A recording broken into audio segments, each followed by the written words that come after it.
घृणा को घृणा से खत्म नहीं किया जा सकता, बल्कि इसे प्रेम से ही खत्म किया जा सकता है, जो कि एक प्राकृतिक सत्य है। भगवान बुद्ध का यह कथन न केवल एक दार्शनिक विचार है, बल्कि यह जीवन की गहरी सच्चाई को प्रकट करता है। घृणा और क्रोध जीवन के नकारात्मक भाव हैं, जो न केवल हमें भीतर से कमजोर बनाते हैं, बल्कि हमारे चारों ओर भी अंधकार फैलाते हैं। इसके विपरीत प्रेम और करुणा वो शक्तियां हैं जो हमें शांति, सद्भाव और सच्चे सुख की ओर ले जाती हैं। जब हम इस सत्य को समझते हैं और इसे अपने जीवन में अपनाते हैं, तो हमारे जीवन में सकारात्मकता, शांति और संतुलन स्थापित होता है। घृणा का जन्म असंतोष, अविश्वास और क्रोध से होता है। जब कोई व्यक्ति हमारे प्रति अन्याय करता है या हमें अपमानित करता है, तो स्वाभाविक रूप से हम उसमें दोष ढूंढते हैं और उससे घृणा करने लगते हैं। लेकिन घृणा से उत्पन्न होने वाली प्रतिक्रिया स्वयं घृणा को और अधिक बढ़ाती है। इस प्रकार यह एक चक्र बन जाता है जिसमें हम फंस जाते हैं। एक व्यक्ति दूसरे से घृणा करता है और वह व्यक्ति भी बदले में घृणा से प्रतिक्रिया करता है। इस प्रकार यह चक्र समाज में अधिक हिंसा, असंतोष और दुख का कारण बनता है। बुद्ध ने यह सिखाया कि घृणा से घृणा का अंत कभी नहीं हो सकता। इसे खत्म करने का एकमात्र तरीका प्रेम और करुणा है। प्रेम वह शक्ति है जो किसी के भी दिल को छू सकती है, चाहे वह कितना भी क्रोधित या घृणास्पद क्यों न हो।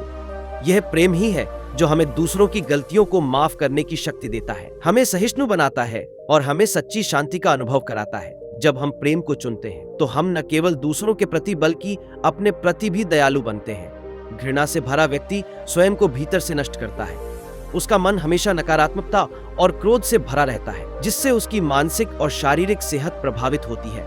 इसके विपरीत जो व्यक्ति प्रेम को चुनता है, वह भीतर से शांत, खुश और स्वस्थ रहता है। उसका मन खुला और स्वतंत्र होता है और वह जीवन की हर छोटी बड़ी खुशी का आनंद ले सकता है। प्रेम केवल एक भावना नहीं है, यह एक दृष्टिकोण है, एक जीवन शैली है। जब हम जीवन में प्रेम और करुणा को अपनाते हैं, तो हम हर स्थिति में शांति और समाधान खोजते हैं। हम दूसरों की गलतियों को समझने और उन्हें सुधारने का प्रयास करते हैं, बजाय उन्हें और अधिक तकलीफ देने के। यह दृष्टिकोण न केवल हमारे व्यक्तिगत जीवन को बेहतर बनाता है, बल्कि समाज में भी शांति और सद्भाव स्थापित करता है। बुद्ध का यह कथन हमें यह समझने की प्रेरणा देता है कि जीवन में सच्चा सुख और शांति घृणा से नहीं, बल्कि प्रेम से प्राप्त होती है। यदि हम अपने जीवन में इस सत्य को अपनाते हैं, तो हम अपने चारों ओर के वातावरण को बेहतर बना सकते हैं। प्रेम एक सार्वभौमिक शक्ति है जो किसी भी परिस्थिति को बदल सकती है।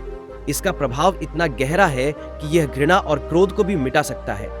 जब हम किसी से प्रेम करते हैं, तो हम उनकी गलतियों को माफ कर देते हैं, उनके प्रति करुणा और दया दिखाते हैं। यह प्रेम ही है जो हमें एकजुट रखता है, हमें एक दूसरे की भावनाओं और पीड़ाओं को समझने की क्षमता देता है।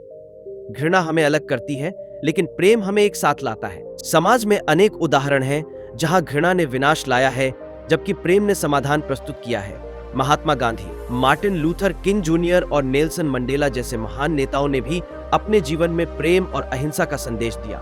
उन्होंने यह साबित किया कि घृणा का जवाब घृणा से नहीं, बल्कि प्रेम से दिया जा सकता है।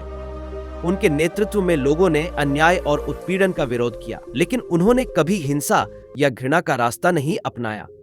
उन्होंने यह दिखाया कि प्रेम और करुणा से न केवल व्यक्तिगत संबंध सुधरते हैं, बल्कि समाज में भी शांति और समानता की स्थापना होती है। प्रेम का मार्ग चुनना आसान नहीं है। इसके लिए धैर्य, सहनशीलता और आत्मनियंत्रण की आवश्यकता होती है। जब कोई हमें चोट पहुंचाता है, तो स्वाभाविक रूप से हमारी पहली प्रतिक्रिया क्रोध और घृणा की होती है।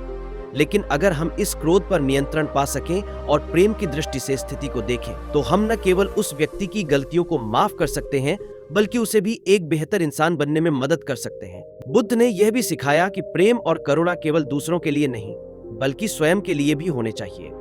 हम खुद से भी प्रेम करें, खुद की देखभाल करें और अपनी भावनाओं का सम्मान करें।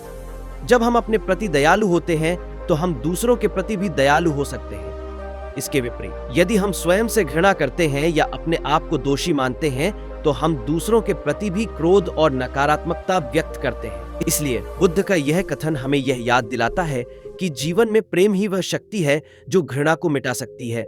यह एक प्राकृतिक सत्य है कि घृणा से घृणा का अंत नहीं हो सकता। हमें प्रेम और करुणा का मार्ग अपनाना चाहिए, ताकि हम अपने जीवन में और अपने समाज में शांति, सुख और सद्भाव स्थापित कर सकें। घृणा के चक्र को तोड़ने का एकमात्र तरीका प्रेम है।